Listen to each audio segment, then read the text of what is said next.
And as you can see right away, we get a 3D looking interior using just one plane. What's up guys, Idan here from archviz Champ. I'm very excited to introduce to you ShadersBOX interior libraries, which are a set of a unique 2D textures that can give the impression of 3D interior space. You can save a ton of time and effort when creating exterior scene using this method. I've been working on these assets for a couple of months, and now it's finally the time to let it out and hopefully get your positive reaction on it. So let's jump right to it. Okay, so let's open up ShadersBOX.com, and in here we have currently 3 different libraries for rooms, offices and commerce. In total 140 high-res interior shaders. So for this tutorial I'm gonna use the free kit we have here. You can go and click on this button right here, and after you add it to your cart and fill up the information, you will be able to download these 12 interior textures completely free. Now inside the folder you can see we have a high-res and low-res subfolders. We also have box wrapping method. If you're using a 3D software that doesn't support OSL technology, you can still use the textures using the box wrapping method, but I'm gonna cover it in another tutorial. And we also have a starter file for 3ds Max, one for Corona and V-Ray for now.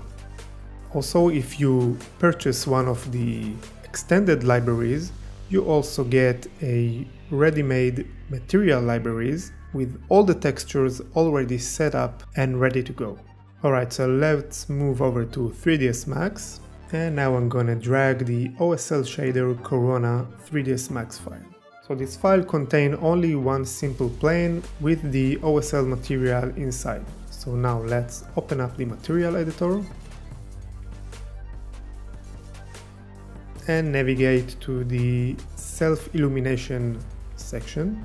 I'm gonna click on the texture. Now inside the OSL map, we're gonna go to the texture and specify which texture we're gonna use.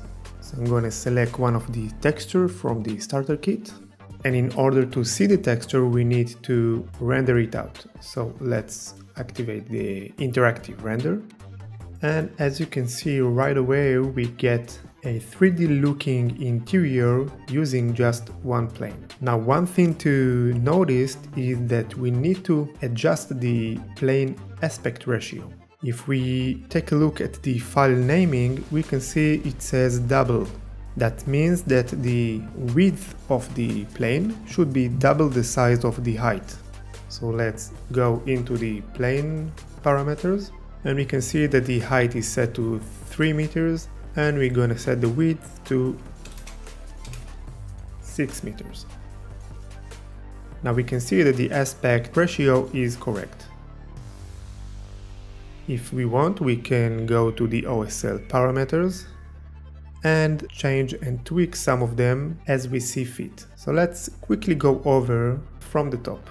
So from here I can flip the texture up and down. I can make a mirror for the texture. I can increase the room depth, let's say 3, we can get much deeper room. I can decide to extend the texture beyond the plane, so let's make it 0.5 and the height overscale 0.5. Okay. In here we can enable or disable the midground plane. We can also adjust the midground plane depth. So let's make it 1. It will go all the way to the back, or 0 and bring it all the way to the front. Now depending on your depth, if my room depth is let's say 3, so now the midpoint will be 1.5 points for the midground.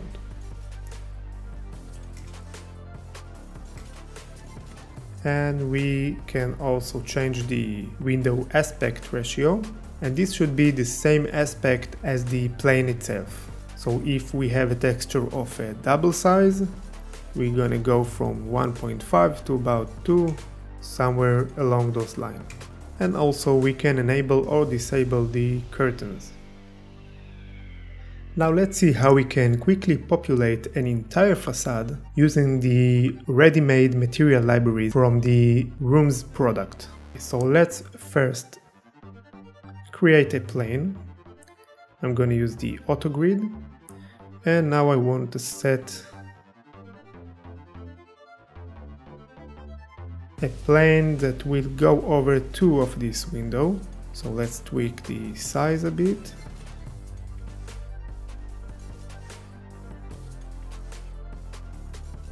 Like so. Let's bring it to the back. And if I convert it to editor poly, I can click and drag all the way to the side and to each floor. Or I can do it in another way and use the clone modifier by iTunes software. I can determine the number of copies.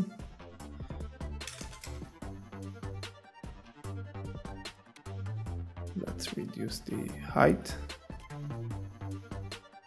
maybe like so, and let's add another clone and do it to the x-axis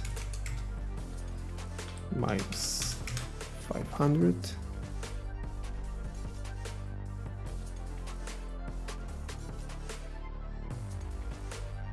Maybe another one. All right. Okay, so now let's isolate all these planes. And now I want to open up my OSL material library. Click on Get Material.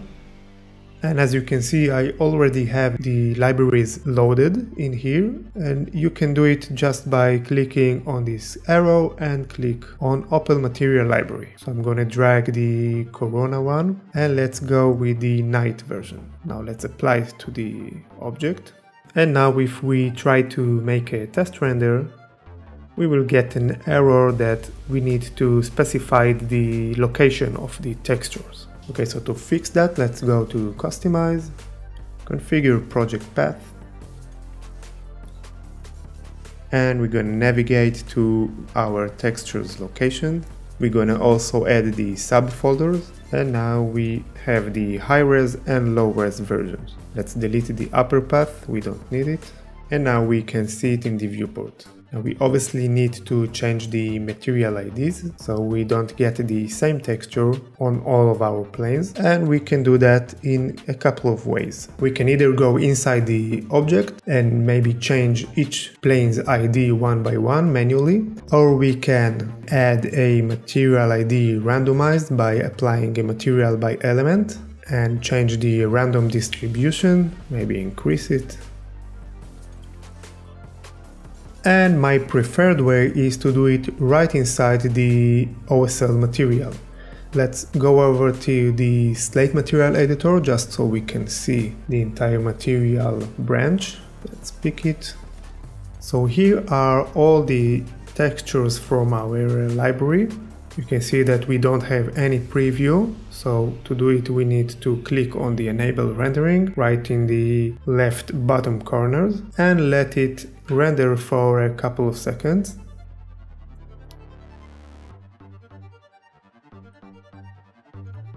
So each library is arranged according to the texture width. We have the single size, double size, triple size, and all of the sizes combined. All of this is attached to a Corona selector. So if I double click it, you can see that I can quickly switch between the sizes according to my needs. So in our situation, we only need the double size. So I'm gonna pick it. And if I go to the double size multi-map, I can change the mode from material IDs to mesh element. So now each sub-element will get different texture. Now, if you're using the V-Ray material library, you won't gonna get this selector. What you wanna do is simply reconnect the size you wish right into the self-illumination slot, which is basically doing the same. Okay, now let's unhide our facade. Now to switch between the high-res version and the low-res version, we need to go to our library folder And we can see that the naming between the high and low are exactly the same. So all you need to do is to change the name of the folder you don't wish to use. If, let's say, I want to use the low-res version, I'm gonna click on the high-res and maybe add 01. So now 3ds Max will only recognize the low-res path, and we can see the difference right away. This will be a good option if you are rendering your facade from far away, so you don't need to see the textures very sharp and high quality. Let's switch it back to the high res, so I'm gonna clear that one and go to the low res and add some characters. We need to stop the rendering first. Now lastly, let's increase the intensity of our interiors. We can simply go to the self-illumination and change the multiplier. Let's set it to 2, maybe 0.5, and so on.